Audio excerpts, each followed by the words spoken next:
로마서 12장 9절에서 13절 같이 봅니다.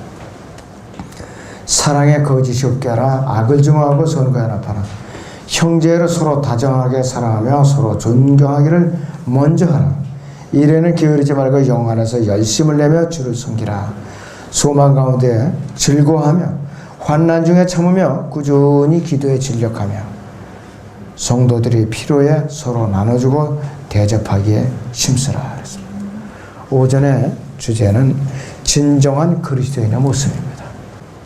진정한 그리스도인의 모습이에요. 이 시대의 가장 불행한 일 중에 하나는 구원을 받고 나서도 아무것도 할 일이 없이 아주 편안하게 느껴지는 사람들이에요. 너무나도 편안해. 할 일이 없어요. 구원받고 나니까. 이게 참 큰일이에요. 복음을 전하는 사람들이 이상한 현상은 뭐냐.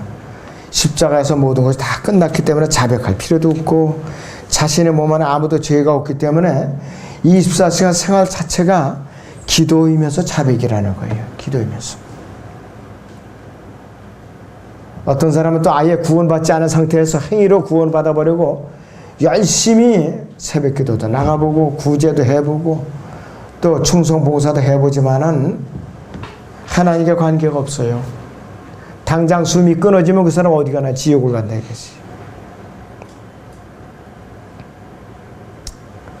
그리고 또 이제 구원을 받았는데도 불구하고 부지런히 성장해서 진리의 지식에 이르러서 주님의 군사로서 쓰임받을 사람이 육신적인 어린아이로 머물러 있는 것에 만족하고 성장하는 것을 귀찮아하고 또 섬김의 행위조차 아예 버리고 편안하게 사는 사람. 이 사람들이 문제예요, 지금. 자백하지 않는 것, 기도하지 않는 것, 방종하는 것, 육신적인 그리스도인들이 그리스도의 심판서로서 아무 상급과 위협을 받지 못하도록 마귀가 파놓은 세 가지 함정이에요. 그런데 이것 사람들이 무시하고 산다 이것이. 대부분의 사람들이 이렇게 하고 사는 것이에요. 누구든지 구원받고 나서 즉시 할 일이 세 가지가 있어요. 첫째는 구원 간증을 해야 돼요. 두 번째는 침례 순종을 해요. 그 다음에 곧바로 자기 몸을 주님께 드리는 거예요. 이 세 가지를 절차를 밟지 않고 구원받고 나서 그냥 성경 공부만 하는 사람들이 있어요. 또. 이것도 잘못된 것이죠. 아예 세상으로 빠지는 사람도 있어요. 하나님께 자신의 몸을 산제사로 드려야만 하나님께서 그 사람을 직접적으로 다루시고 그분의 용도대로 또 다루셔요. 그분의 용도대로. 여러분들 도끼나 또 칼이나 이런 거를 그 사람들이 갈 때에 나무꾼이 도끼를 갈 때는 자기 용도대로 어떻게 나에 쓸 것인가 예리하게 도끼날을 세우는 사람, 조금 무디게 세우는 사람 종류가 있어요. 낫도 마찬가지예요. 너무 예리하게 빚으면 이게 날이 넘어가 버려요. 자기 용도에 맞게 그죠. 부엌칼도 마찬가지예요. 가정주부가 또 이 음식점에 요리하는 사람도 마찬가지. 자기 용도에 맞게 이렇게 간다 이것이. 하나님께서 그 어떤 사람을 용도에 맞게 쓰시고자 용도대로 빚으신다 이게. 그러나 아예 하나님께 내 몸을 맡기지 않는다면은 그 사람은 하나님과 관계가 없어요. 구원을 받았지만 관계가 없다 이것이. 결국은 어떻게 되느냐. 세상적으로 빠져서 타락길로 가고 만다 이것이. 그리스도인이 휴거넥은 직후에는 셋째 하늘에서 기다리고 있는 것이 있어요. 뭐냐? 그리스도의 심판석이에요. 여기에도 두 가지 반응이 나타나요. 하나님의 용도대로 빚어져서 주님을 열심히 잘 섬기다가 고난에 동참하다 올라간 사람들은 그 자리가 영광스러운 자리예요. 그러나 자기 고집대로 육신대로 살다가 올라간 사람들은 그 자리가 끔찍한 자리예요. 창피하고 두렵고 한마디로 아주 정말로 그 자리가 무서운 자리라 이것이. 자, 주님을 잘 섬긴 사람에게는 금, 은, 보석으로 행위에 대해서 잘 불에 태워가지고서 다 남는 것 뿐이에요. 아무것도 준비되지 않은 채 있어 살다가 올라간 사람들에게는 나무와 지푸라기가 그루터기예요. 전부. 불에 태워보니까 남는 것이 있어요. 뭐가? 잿덩어리만 남느라 이것이에요. 자, 그래서 우리는 엄연히 그 사실에 대해서 우리는 간과해서는 안 돼. 무시해서는 안 된다 이것이. 고린도전서 3장을 봅니다. 우리는. 고린도전서 3장을 보겠습니다. 11절에서 15절까지 봅니다. 이 닦아놓은 것 기초 외에 아무도 다른 기초를 놓을 수 없나니 이 기초는 예수 그리스도시라. 이제 누구든지 이 기초 위에 금이나 은이나 보석이나 나무나 지피나 그루터기로 지으면 각 사람이 일하는 것이 나타나게 되리니 그날이 그것을 밝힐 것이라. 이는 그것이 불로써 드러나고 또 그 불은 각 사람이 일한 것이 어떤 종류인지를 시험할 것이기 때문이라. 불로서 시험한다 이것이. 만일 어떤 사람이 일한 것이 세운 그대로 있으면 그는 상을 받을 것이요. 만일 어떤 사람이 일한 것이 불타버리면 그는 손해를 당하리라. 그러나 그 자신은 구원을 받게 되지만 불에 의해서인 것처럼 그렇게 되리라. 부끄러운 구원을 받는다 이것이요. 고린도후서 5장 10절을 봅니다. 고린도후서 5장 10절을 보겠습니다.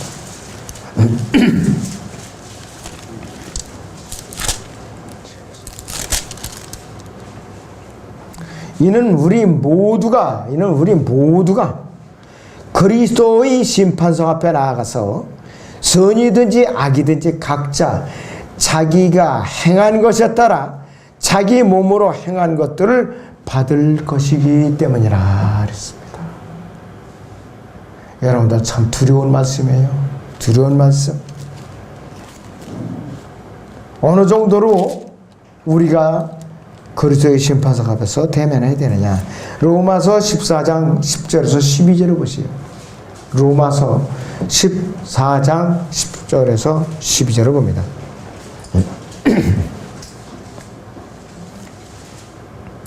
그런데 너는 어찌하여 네 형제를 판단하느냐. 어찌하여 네 형제를 없이느냐. 우리가 모두 그리스도의 심판석 앞에 서리라. 이는 기록된 바 주가 말하노라. 내가 살아있으니 모든 무릎이 내게 꿇을 것이요. 내가 살아있으니 모든 무릎이 내게 꿇을 것이요. 모든 혀가 하나님께 자백하리라고 하였습니다. 그러므로 우리 각 사람이 하나님께 자신에 관해 설명하리라. 하나님께서 따져물었어요. 예수님께 따져물었어요. 어떤 일은 네가 이 일을 했느냐. 왜 어떤 근거에서 제가 이 일을 했습니다. 설명해야 돼요. 일일이 다 설명해야 돼요. 예를 들어서 누가 간암을 하고 올라갔다. 시침에 딱 뜨고 아무도 본 사람이 없어요. 그럼 그리스도의 심판석에서 올라가서 들통이 났죠. 여러 사람이 보는 앞에서 어떤 근거에서 네가 간암을 하고 올라왔어?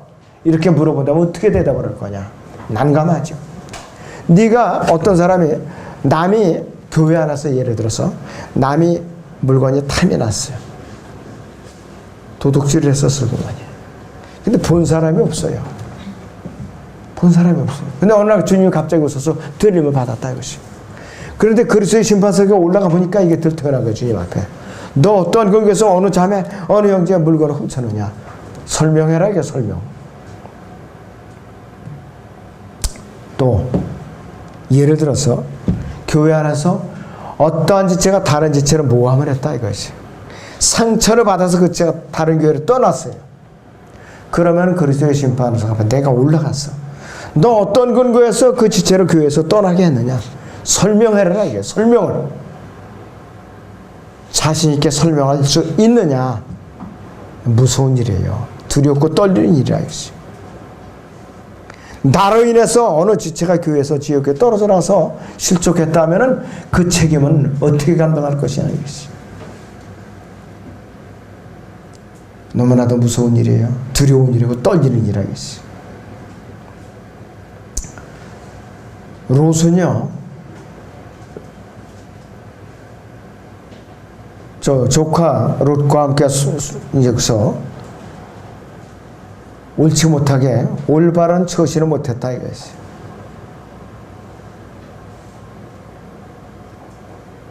롯은 소돔성과 고모라성에서 아주 타락한 생활에 빠져서 굉장히 고뇌 속에 살았어요.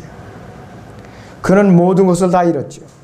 자기 아내도 소금기둥이 되고 말았고, 어떻게 되느냐, 자기 두 딸과 함께 동굴 속에서 모압과 암몬 조상이라는 그런 불미스러운 이제 후예들을 남기고 떠났는데 남은 것이 아무것도 없어요.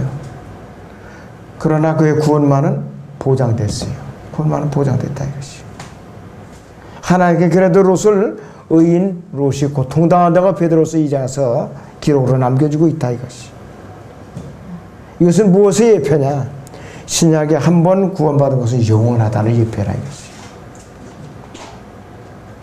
롯이야말로 이 교회 시대에 육신적인 그리스도인이 불 가운데서 부끄러운 구원을 받게 될 본보기라 이것이야.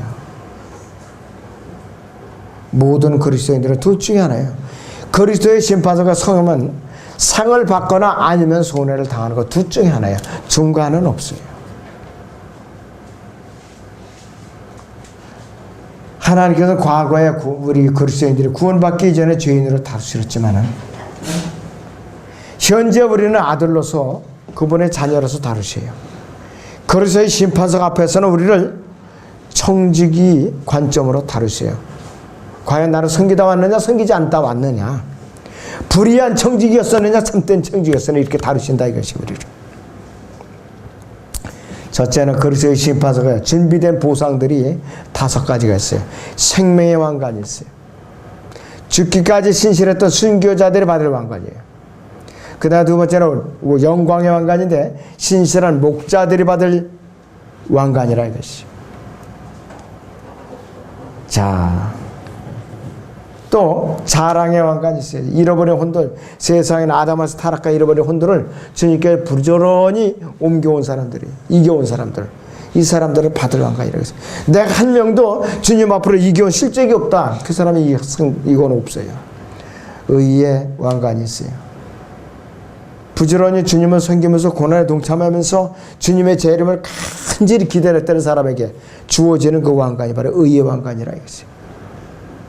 찬송가도 있죠. 의의 멸류관, 의의 멸류관. 그리고 이 세상에서 타국이며 순례자처럼 살았던 사람에게 주어지는 그런 왕관이라 이것이요. 베드로전서 2장 11절을 보시오. 베드로전서 2장 11절을 봅니다.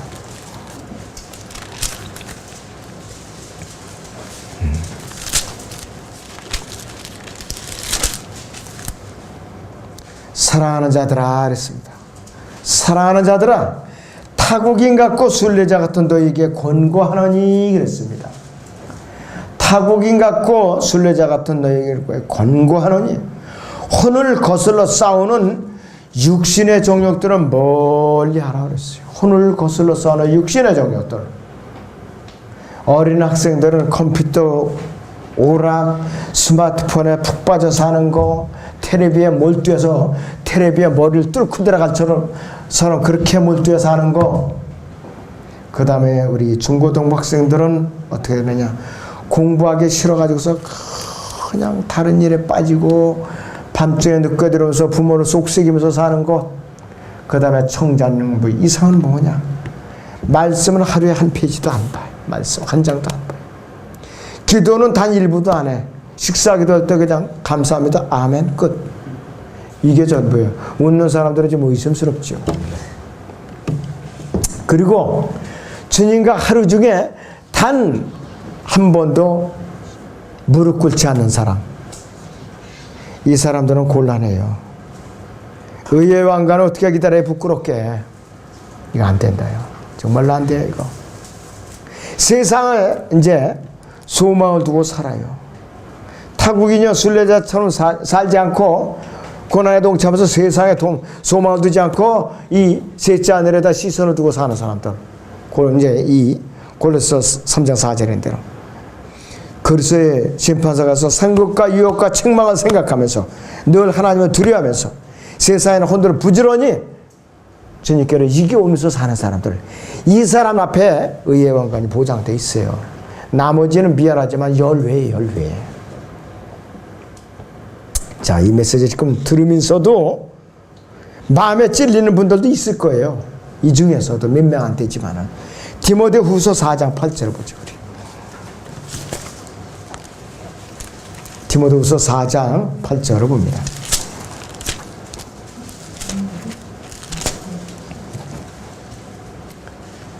이후로는 나를 위하여 의의 면류관이 마련되어 있어. 여기 면류관이라는데 왕관으로다 바로 이제 해야 올바른 표현이죠. 의의 면류관을 말해서 의로운 재판까지 주께 해서 그날에 그것을 내게 주실 것이고 또 나뿐만 아니라 그의 나타나심을 사모하는 모든 사람에게도 주실 것이라. 역시 올바른 교리대로 믿고 실행하면서 우리의 신부이신 예수 그리스도의 다시 오심을, 신랑이신 예수님의 다시 오심을 기다리면서 날마다 사는 사람에게 주어지는 왕관이야. 마지막으로 썩지 않은 왕관이 있어요.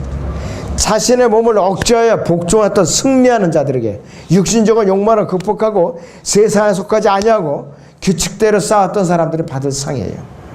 사도 바울의 뒤만 따라가면 틀림없이 받을 상이에요. 고린도전서 9장 25절 보세요. 27절까지. 고린도전서 9장 25절에서 27절을 보겠습니다.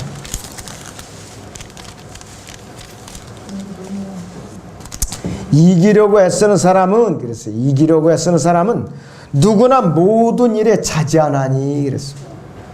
이제 그들은 썩어질 면류관을 받으려 하지만 우리는 썩지 않을 면류관을 받고자 함이라.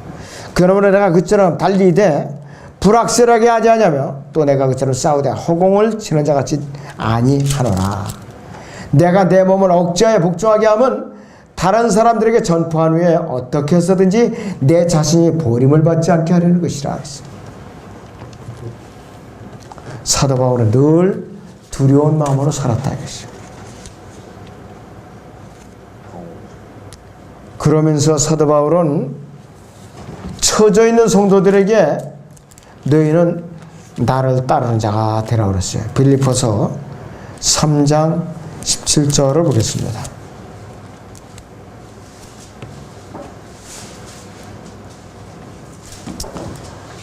형제들아, 너희는 모두 나를 따르는 자가 되라. 그리고 너희가 우리를 본으로 삼은 것 같이 그렇게 행하는 자들은 주시하라 그랬습니다. 그래서 우리는 사도 바울을 따라가면 틀림없어요. 사도 바울을 따라가면 우리는 바울 서신을 부지런히 읽어야 돼요. 그가 어떻게 살았는가. 그리스도인이 육신의 일들을 도모해서 죄를 지으면요, 기쁨을 잃어버려요. 첫째는 기쁨이 없어요. 구원관직을 잃고 질병이 있어도 하나님께서 치유를 고쳐주질 않아요. 이 땅에 내려와서 이 천년왕국 때에 유업이 없어요. 하나님의 징계로 심한 경우에는 자신의 생명까지도 잃어버릴 수가 있대요. 좋은 소식이 안 들려요. 육신적으로 살면. 그리스도인은 그럴지라도 그의 혼을 잃어버리지 않은 채 유업을 잃어버릴 수가 있다고요. 그럼에도 불구하고 그는 여전히 그리스도인이죠. 육신적인 그리스도인이겠어요. 근데 구원받지 않은 사람은 뭐냐? 아무리 죄를 안 짓고 깨끗하게 살아도 그는 여전히 죄인이고 지옥을 이제 갈 수밖에 없어요. 왜? 그리스도의 몸에 밖에 있는 사람이니까. 너무나도 참 딱하게 한이 없다 이것이에요. 그리스도인이 거듭난 이후에 생애는 자신이 것이 아닌데도 불구하고 육신적으로 이렇게 산다면은 이 사람 참 딱한 사람이에요. 자, 우리 그리스도는 어떤 자세를 가져야 되는가 이것이. 갈라디아서 5장 24절의 자세대로 살면 돼요. 갈라디아서 5장 24절 한번 보세요, 여러분들. 갈라디아서 5장 24절.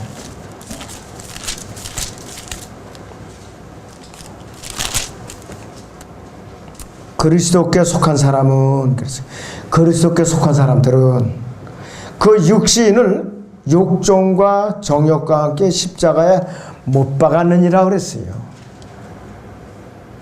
그 육신은 욕정과 정욕과 십자가에 못 박았느니라 했어.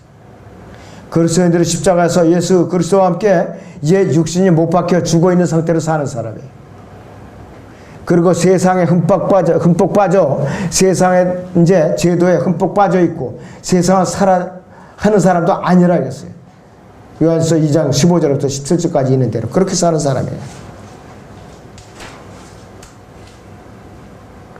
구약의 주제는 재림이고 신약의 대강령은 고난이라고 그랬어요. 신구약 전체의 주제가 왕국이라고 그랬어요. 그래서 이 신약의 이 시대에 사는 그리스도인들이 그냥 이거 축복 저거 축복 그냥 전부 축복 구웅대성해. 왜 그리스도인이 이렇게 복을 누리지 못하면서 합니까? 저한테 핀잔을 주는 사람들도 가끔 있어요.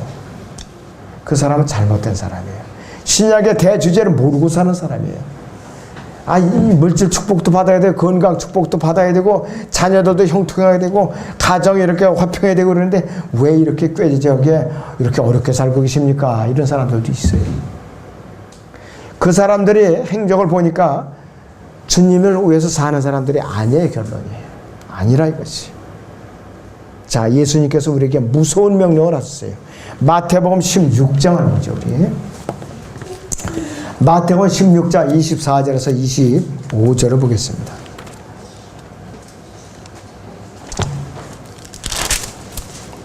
마태복음 16장 24절에서 25절을 보죠. 그때 예수께서 제자들에게 말씀하시기를 누구든지 나를 따라오려거든 자기를 부인하고 자기 십자가를 지고 나를 따르라. 누구든지 자기 생명을 구하고자 하면 잃을 것이요 누구든지 나를 위하여 자기 생명을 잃으면 얻으리라 그랬어. 사람이 온 세상을 얻고도 자신의 혼을 잃는다면 무슨 유익이 있겠느냐. 또 사람이 자기 혼을 무엇과 바꾸겠느냐. 이게 자기 혼을 전 재산하고도 바꿀 수가 없어. 해결이 안 되는 것이. 사도 바울은요 예수 그리스도의 몸인 교회를 위하여 주님의 남은 고난을 위해서 그의 몸에 예수님의 남은 고난을 채우기 위해서 13번째 사도로 부름받은 고난의 사도예요. 그가 부르심을 받은 목적이 있다 이것이에요. 사도행전 우리 9장을 보겠습니다. 왜 사도 바울을 주님께서 부르셨는가? 사도행전 9장을 봅니다.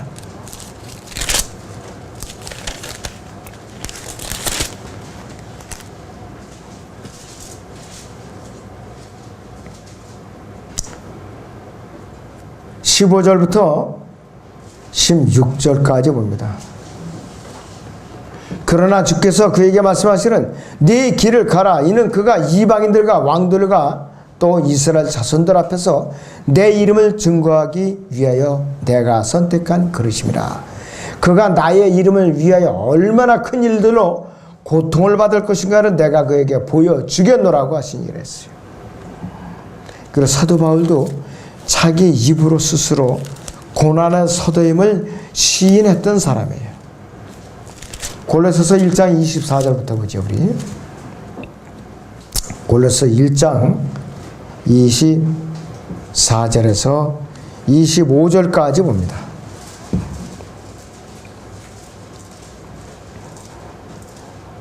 이제 내가 너희를 위하여 받는 나의 고난들을 기뻐하고 또 그리스도가 고통받으신 이후에 있는 것을 그의 몸인 교회를 위하여 내 육신에 채우노라. 너희를 위해 내게 주신 하나님의 경륜을 따라 하나님의 말씀을 이루려고 내가 일꾼이 되었노라 그랬어요. 이방인 사도이면서. 그러면서 바울은 매도 수없이 맞았고 금식하며 헐벗고 굶주렸고 동족들에게 생명의 위협을 받았고 강도들에게 위험을 받았고 바다 위에서 위험도 받았고 심지어 루스트라 성읍에서는 돌에 맞아가지고 죽은 줄 알고 성 밖에다 갖다 던져버렸는데 다시 일어났잖아요. 평생을 그렇게 살았어요. 그리고 죽을 때도 곱게 죽었느냐? 아니죠. 네로 황제에서 손이 뒤로 묶인 채 참수형을 당한 사람. 참수형. 이렇게 해서 마지막 생애를 마친 사람이에요.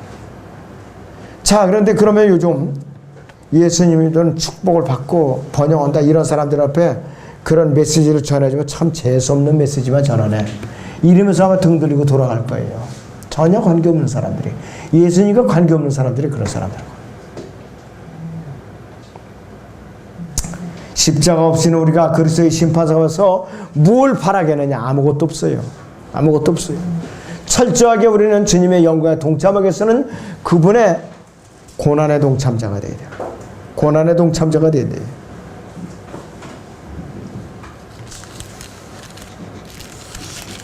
로마서 8장을 보겠습니다. 우리가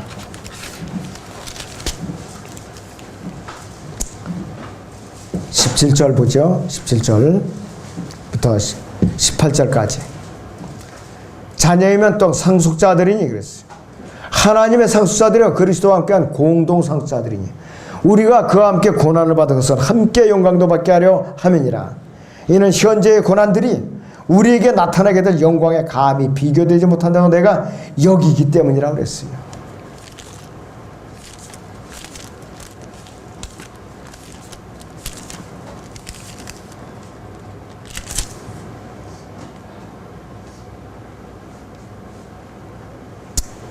자, 그래서 우리는 지금 지상에서 일시적인 고난 잘 견뎌내셔야 돼요. 잘.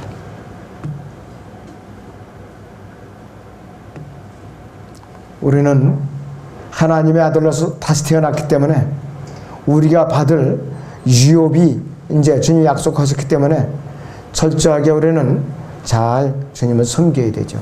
거듭나면 우리는 주님의 몸의 지체로서 들어가요. 썩지 않은 우리는 이제 몸으로서 유업을 받았죠. 셋째 하늘에 또 우리 저택이 마련되어 있어요. 저택이. 그 두 가지가 보장되어 있는 데다가 우리는 또 이왕이면 내친김에 유혹까지 받들어오는 고난에 동참하자. 베드로서 1장 4절에는 너희를 위하여 그랬어요. 하늘에 썩지 않고 더럽지 않고 쇠잔하지 않은 유업을 간직해 두셨으니 그랬어요. 새 예루살렘을 도성을 우리가 들어갈 자격을 얻었는데 거기다가 또 도성 안에다 우리의 저택까지 또 마련해 주시니까 얼마나 우리가 복받은 존재들이냐 이것이. 세상에서 아무리 집을 잘 져도요, 아무리 잘 져도 요즘 짓는 집은 30년 넘어가면 재개발했고 다시 건축을 해야 돼. 난리물이 지어가지고 전부. 헌집증후군이 또 생겨가지고.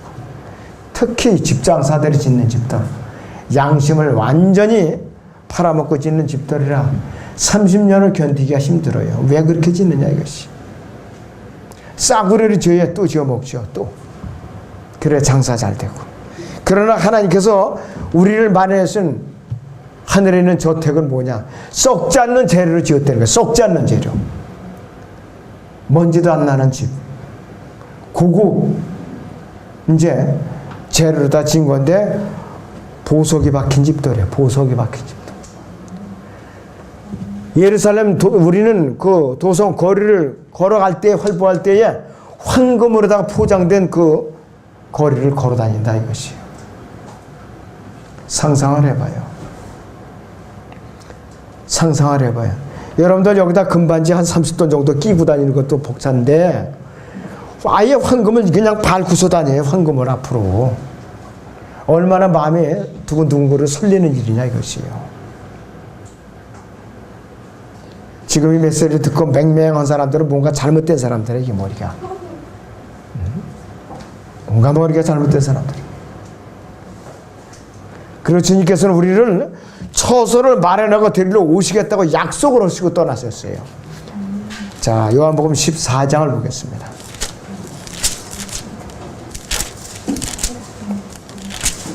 요한복음 14장 2절에서 우리 3절을 보죠. 1절에부터 3절을 봅니다. 너희는 마음에 근심하지 마라. 너희가 하나님을 믿으니 또한 나를 믿으라. 내 아버지 집에는 많은 저택들이 있느니라. 그렇지 않으면 내가 너희에게 말하리라. 나는 너희를 위해 처소를 마련하러 가노라. 내가 가서 너희를 위해 처소를 마련하면 다시 와서 너희를 내게로 영접하여 내가 있는 그곳에 너희도 있게 하리라. 이렇게 약속을 하신 분이에요.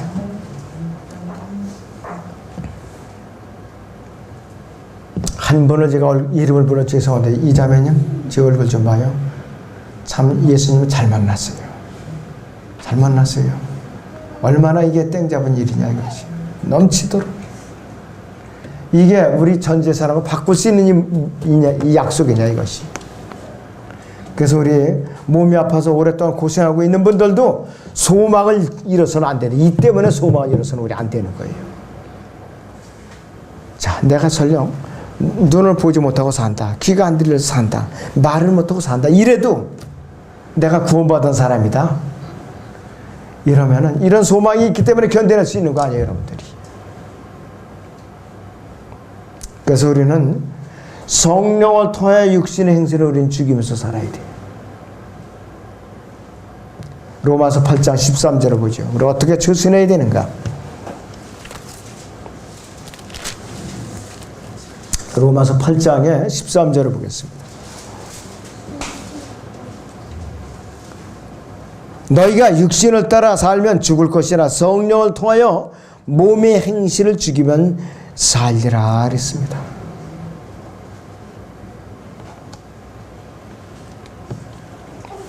거듭난 이후에 우리는 섬김의 행위에 따라서 아까 5가지 왕관에 대해서 소개를 해드렸지만은 이 땅에서 예수님과 함께 통치에 참여하는 또 별도의 이 통치교육을 할당받는 유업을 또 받는다. 5가지 왕관 위에 또.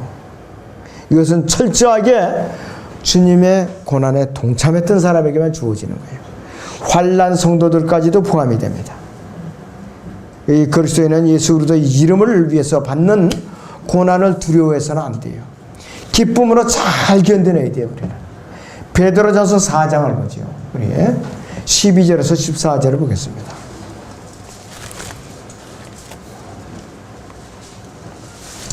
베드로 4장 12절에서 14절을 보겠습니다. 사랑하는 자들아 그랬습니다. 사랑하는 자들아 너희를 연단시키려는 불같은 시련에 관하여 너희에게 어떤 이상한 일이 일어나는 것처럼 이상하게 여기지 말고 도리어 너희가 그리스도의 고난에 참여하는 자들이 되는 것이니 즐거워하라. 이는 그의 영광이 나타나실 때에 너희도 큰 기쁨으로 즐거워하게 하려 함이니라. 너희가 그리스도의 이름을 위하여 욕을 당하면 복이 있느니라. 이는 영광의 영 곧 하나님의 영께서 너희 위해서 안식하고 계시기 때문이라. 그들의 편에서는 그분께서 비방을 당하시나 너희 편에서는 영광을 받으시냐 그랬어요. 고난받는 지체들을 통해서 영광을 받고 계시는 거예요. 지금 현재. 유업은 철저하게 섬김의 행위가 수반되는 거죠. 조건적이고 행위에 따라서 잃어버릴 수가 있어요. 우리가 구원받은 것은 행위가 아니라 은혜이기 때문에 절대로 잃어버릴 수가 없지만은 행위에 따라서 얻은 모든 것들을 행위에 따라서 잃어버릴 수가 있다 이것이. 예수님께서 재림하시기 전까지 모든 그리스도인들이 지상 생활에 따라 어떻게 살았느냐에 따라서 유업이 결정되는 것이죠. 자, 기껏 애써 유업을 쌓아놨는데 이 순간까지 내가 죄로 졌다면 그 순간에 다 와르르 무너져요. 다시 쌓아야 돼. 다시. 그럴 때는 여러분들이 육신의 행실들을 잘 다스리면서 살아야 돼요. 육신의 행실들. 만화 아니야 뚫어지게 움켜쥐고 사는 거, 요상한 오락계에 움켜쥐고 사는 거, 어디 쇼핑몰 몰두해서 하루 종일 클릭하면서 물건 사재기 하는 거, 그 다음에 어디 놀러가서 그냥 빠져 사는 거, 기도 제쳐놓고 말씀 제쳐놓고 예배 제쳐놓고 사는 거, 늦잠 자면서 뒹굴뒹굴하면서 말씀 배우는 시간 빠지고 예배 드리고 빠지는 거 틀림없이 유업 없어요. 이렇게 살면 틀림없이 유업 없습니다. 제가 보장할 수 있어요. 왜? 주님 앞에 떳떳하지 못하니까. 철저하게 우리는 정신 차려야 돼요. 그리고 섬기는데 자기가 뒷공문이 빼는 거 안 돼요. 이래가지고 그럴 때는 오전 성경 공부 빠지면 안 돼요. 거기서 교리적인 거 섬기면 모든 거 아주 자세하게 잘 배우잖아요. 자세하게 잘 배우는데 제가 가끔 모니터링을 해요. 듣는 사람이 거의 없어요. 듣는 사람이. 참 딱한 일이에요. 이러고 무슨 유업을 바라기를 해요. 뻔뻔스럽게 왜 유업을 어떻게 바라냐 이래가지고. 자, 두 번째는 진정한 그리스도인의 모습, 이제 본론으로 들어갑니다. 첫째는 그리스도 안에서 참다운 형제를 나눌 줄 아는 사람이 진정한 그리스도인이에요. 하나님의 말씀에 순종해서 사랑을 받아들이기보다는 먼저 다른 지체들에게 사랑을 베풀 줄 아는 사람이에요. 이게 진정한 그리스도입니다. 사도행전 2장 35절에 들어 주는 것이 받는 것보다 복이 있다고 말씀하셨어요. 남에게 도움을 받기를 바라기보다는 부족한 가운데서도 오히려 베풀기를 좋아하는 사람이 참다운 그리스도인의 모습이에요. 진정한 그리스도의 모습. 로마서 12장 10절 보세요, 여러분들. 로마서 12장 10절.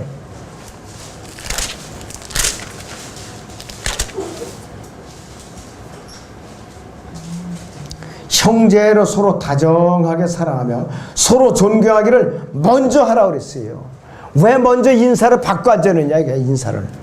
보자마자 서로 먼저 인사를 해봐요. 먼저.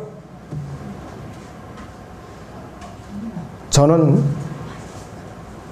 특별히 무릎 꿇고 기도하는 분들 식단을 차리는데 동참하는 지체를 위해서 갑전에도 기도를 합니다. 저는 갑전에도 기도를 해요. 그리고 내색은 하지 않고 교회 안에서 섬김에 동참하는 사람들 일일이 다 기억을 하고 제가 기억을 합니다. 일일이 다 기억을 합니다. 표시가 날 수가 없죠. 왜? 저와 주님과의 비밀 관계니까.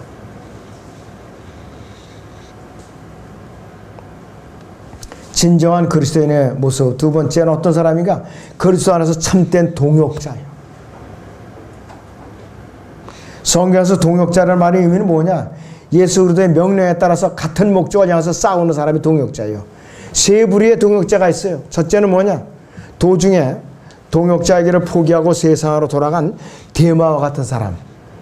바람직하지 않죠. 두 번째는 도중에 동역자의 길을 포기하고 세상으로 갔다가 다시 돌아온 동역자가 있어요. 누구냐? 마가복음을 쓴 마가가 그랬어요. 그 다음에 셋째는 끝까지 동역자의 길을 포기하지 않고 간 프리스킬라와 아킬라 부부. 바울과 동고동락을 했던 사람이에요. 자기들이 목숨까지 내어놓았던 사람들이에요. 감옥에까지 갇힌 에파프로디도 같은 사람. 끝까지 박해에 견디고 감옥에까지 갇힌 사람이에요. 또 바울이 감옥에 갇혔을 때에 끝까지 감옥에 찾아가서 위로하고 물질러서 공급해 준 사람들. 빌립보 교회 성도들이 그랬어요. 빌립보 교회. 또 과연 교회 안에서 사역자가 뭐를 필요로 하는가 미리 파악해서 알아서 재치 있게 필요를 공급해주고 교회 다른 지체들이 뭐가 필요한가 이런 것을 미리 알아서 챙겨주고 섬기는 사람. 이런 사람들이 집사감이에요. 교회 안에서. 이런 사람들이. 이들은 믿음의 선한 싸움을 끝까지 잘 싸워 진정한 그리스도인의 표상이라 했어요. 바울은 이러한 동역자들을 잘 귀하게 여기라고 빌립보 교회 성도들에게 권면했어요. 빌립보서 2장을 보죠. 빌립보서 2장 26절부터 29절까지 봐요.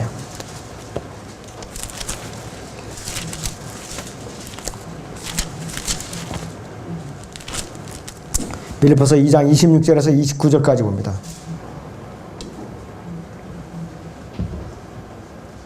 (25절부터) 또한 나는 에파프로디도를 너에게 보내는 것이 필요하다고 생각하노라.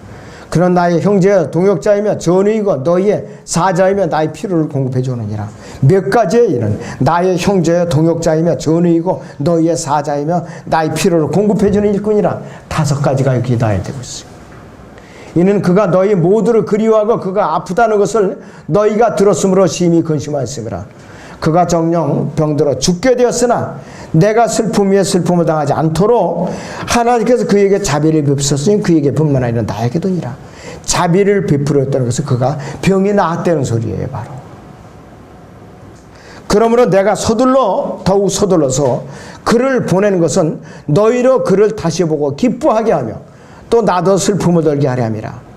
그러므로 주 안에서 그를 기쁨으로 영접하고 또 그와 같은 사람들을 귀하게 여기라. 그랬어요. 귀하게 여기라.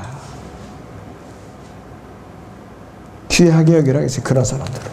서로 비방하고 헐뜯고 모함하고 시기하고 이러지 말고 좀 본을 보이라 했어요. 본을 보이라 했어요. 그리고 바울은 자신의 생명을 내어놓은 동역자들에게 연민을 가지라고 권면했어요. 여러분들 오늘 집에 돌아가시면은 로마서 16장을 5번을 정독을 했어요. 5번.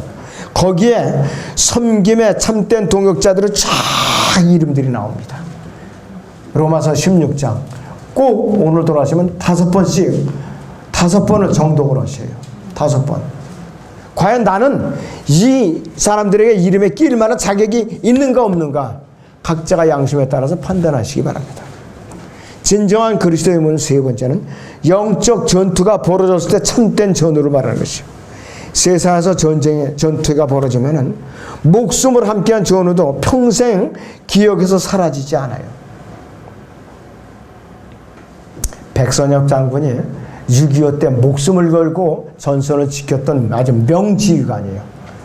미군이 분리할 때면은 꼭 이제 육군본부로 돌아간 그분을 전쟁터로 다시 불렀어요. 아유, 제발 급하니까 다시 오라고. 그랬더니 지지난 해인가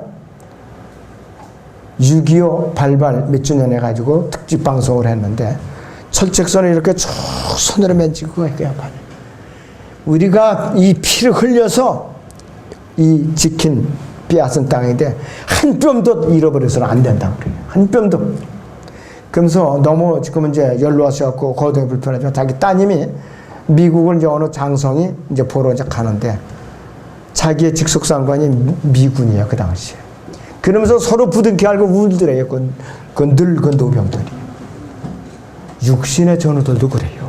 그런데 영적 전투에 함께 참여했던 전우들이 비겁하게 등을 돌리고 떠나는 게 예사예요, 지금은. 등을 돌리고 떠나는 게. 이게 지금 교회 현실이라 이거예요, 지금. 너무나도 낯뜨거워서 고개를 들기가 참 민망할 정도가 됐어요. 왜 그런가? 참된 전우가 아니기 때문에 이 짓 하는 거라 이것이요, 바로. 진정한 영적 전투는 위해서 전우는 어떤 사람이가 전열을 흐트러지질 않아요. 아주 대어로 정렬해서 잘해요. 다른 전우의 전력을 약화시키는 짓도 안 하고 다른 전우가 이제 전진할 때에 뒤처지질 않아요. 발목을 안 잡는다. 다른 전우를 열심히 도와갖고 측면에서 열심히 그냥 총격을 가해서 돕는다. 빨리빨리 전진하라. 전투 식량이 있어요. 다른 전우가 식량이 떨어졌어요. 아낌없이 나눠주는 거예요. 그런데 비겁한 전우는 자기 혼자만 몰래 어머러만 씹어대는 소리도 안 나게 비겁하게. 저의 초등학교 어느 은사가 이런 말을 해요. 자기가 그렇게 그냥 아주 고되게 훈련을 받고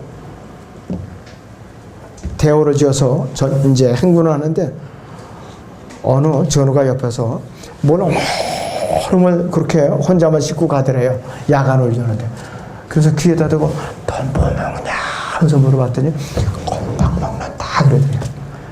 다 하나만 다 그러니까는 꼭 하나만 이렇게 주더래요. 좀 몇 개 좀 주지.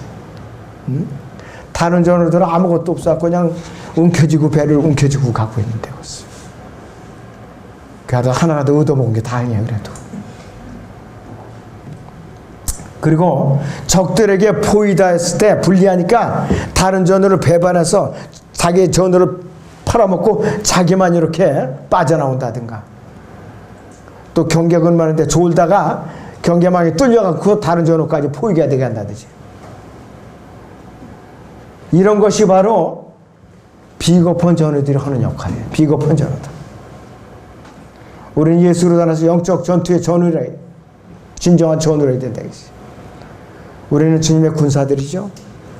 승리를 쟁취해서 예수님께 기쁨을 갖다 드리는 존재들이어야 되는데 맨날 백전백패, 패배만 하고 주님을 수치롭게 해드리는 그러한 전우가 돼서는 안 된다 이것이. 우리의 싸움은 이 세상 보이는 싸움이 아니에요. 높은 곳들에는 영적 악에 대항하는 싸움이라 이것이.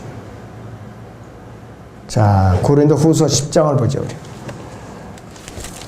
고린도후서 10장 3절에서 4절을 보세요. 우리.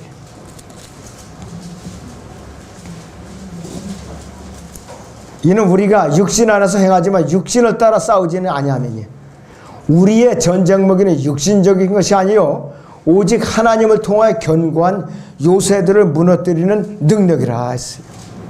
육신적인 혈기가 아니라 했어요. 에베소서 6장 11절부터 13절 봅니다.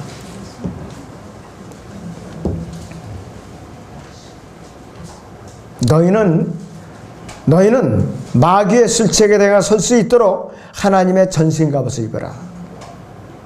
이는 우리의 싸움이 혈과 육에 대항하는 것이 아니라 정사들과 권세들과 이 세상 어둠의 주관자들과 높은 곳들에 있는 영적 악에 대항하는 것이기 때문이라. 그러므로 너희는 하나님의 전신갑옷을 입어라. 이는 너희가 악한 날에 저항할 수 있으며 또 모든 일을 다 이루기까지 서 있게 하기 위함이라 이랬어요. 이러한 영적 존재들을 대하여 싸운다 이게 우리는 더 무서운 전투에 참여하고 있다 이게 우리는. 지역교회 목자를 중심으로 해서 전투에 임하고 있는 전우들이 있는가 하면은 마땅히 죽음을 힘을 다해서 싸워야 할 전우가 스스로 싸움을 포기하고 마귀들의 공격의 기회를 제거하고 적에게 등을 돌리고 자기 전우까지 포로로 넘겨주는 이적 행위를 해서는 안 된다 이게 우리는. 그런 교회는 결국은 어떻게 되느냐? 흩어지고 말아요. 마귀에게 짓밟히고 만다 이것이. 진정한 그리스도인의 모습의 네 번째는 기쁜 소식을 전달해주는 전달자예요. 사자라 이것이. 자, 잠언 25장 25절을 보니까 먼 땅에서 오는 좋은 소식은 목마른 혼에게 냉수 같으니라 그랬어요. 잠언 25장 25절. 먼 땅에서 오는 좋은 소식은 목마른 혼에게 냉수 같으니라. 우리 진자매님 오늘 이렇게 오래간만에 기적적으로 회복돼서 소속한다는 소식을 저희 내외가 그저께 들었을 때 너무나도 마음이 기쁘더라고요. 오늘 이렇게 실제 저 얼굴 보니까 여러분들 기쁘잖아요. 자, 그런 기분이라 이것이에요, 바로. 세상의 기쁜 소식을 전달을 받아도 이렇게 즐거운 일인데, 하물며 영생을 얻는 기쁜 소식을 전해 듣는다면, 누가 구원을 받았다면, 누가 타락했다 다시 돌이켰다면은, 그 기쁨은 세상의 기쁨과 비교할 수가 없어요. 여러분도 떡 반마리나 떡 100마리라도 해와도 아깝지 않아요. 이런 기쁜 일에는. 그것뿐만이 아니라 아주 그냥 맛있는 살코기살을 갖다 푹 그냥 익혀가지고 머리에다 이고와도 아깝지 않죠. 여러분들. 어째 좋은 일이 아니야 이것이. 우리 교회사를 통해서 노바티 아니라 도나티스트, 폴리시안, 제침내파 이 사람들은 세상에다가 이렇게 소망을 두고 살았으면 이 사람들이 박해당하고 죽을 이유가 하나도 없어요. 세상과 거리를 두고 살았기 때문에 박해당한 거예요. 또 목숨을 지른 거예요. 6천만 명이나 그랬다 이것이. 이들은 기쁜 소식을 전달하는 주님의 일꾼들이었었어요. 그래서 죽임을 당한 거예요. 진정한 그리스도인의 모습 다섯 번째는 어떤 사람인가? 주님을 온전히 섬기는 지역교회 안에 참된 일꾼이 바로 누구냐? 진정한 그리스도인이에요. 한 교회가 운영되려면, 한 지역교회 운영되려면 규모가 적든지 크든지 구석구석에 숨은 일꾼들이 아주 수없이 필요한 거예요. 숨은 일꾼들이. 이름 없이 내색하지 않고 티나지 않게 생색내지 않고 예수 그리스도께서 그분만 아시는 가운데 조용히 열심을 다해서 수고하고 애쓰며 또 섬기는 일꾼들이 많이 있는 그런 지역교회야말로 강성하고 활력이 있고 살아있는 교회라 이것이요. 주님께서 기뻐하시는 교회라 이게 그런 교회야말로. 말씀을 잘 가르치는 것, 세상에 잃어버린 죄인들을 부지런히 주님께로 이겨오는 것, 권면하는 것, 연약한 지 제대로 세워주는 것, 교회의 필요들을 공급하는 것, 어려운 가정들을 돌보는 것, 사역자들을 후원하는 것, 지역교회 안에서 많은 할 일들이 기다리고 있어요. 허다못해 교회 안에 청소하는 모든 것 수없이 많아요. 오죽하면 제가 여러분께 광고를 해갖고 청소합시다 이 소리 안 나오게 좀 해주세요. 저한테 앞으로.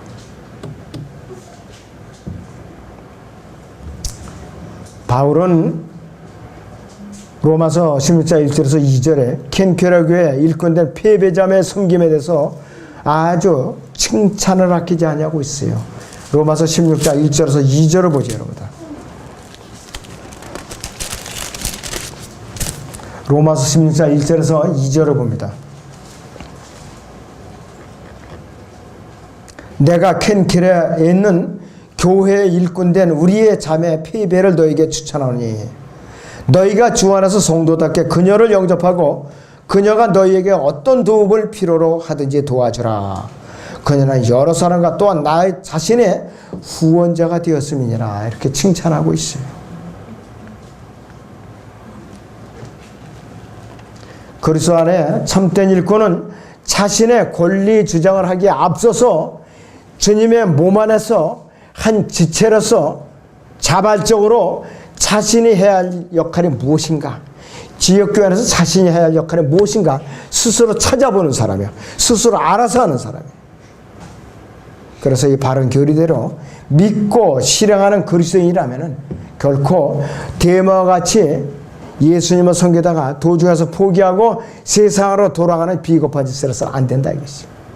이 마지막 때 우리는 프리스킬라와 아킬라 부부나 에파프로디도 켄케라교의 패배자매 이런 사람들까지 끝까지 믿음의 선한 싸움에 동참하는 진정한 그리스도인으로서의 모습을 드러내 보여야 할 때라 이것이에요. 더 이상 늦출 수가 없어요. 우리가 이제 시기를 늦출 수가 없어요. 기회를 미룰 수가 없다고. 주님이 언제 오실지 모르니까 이제. 자, 기도합니다.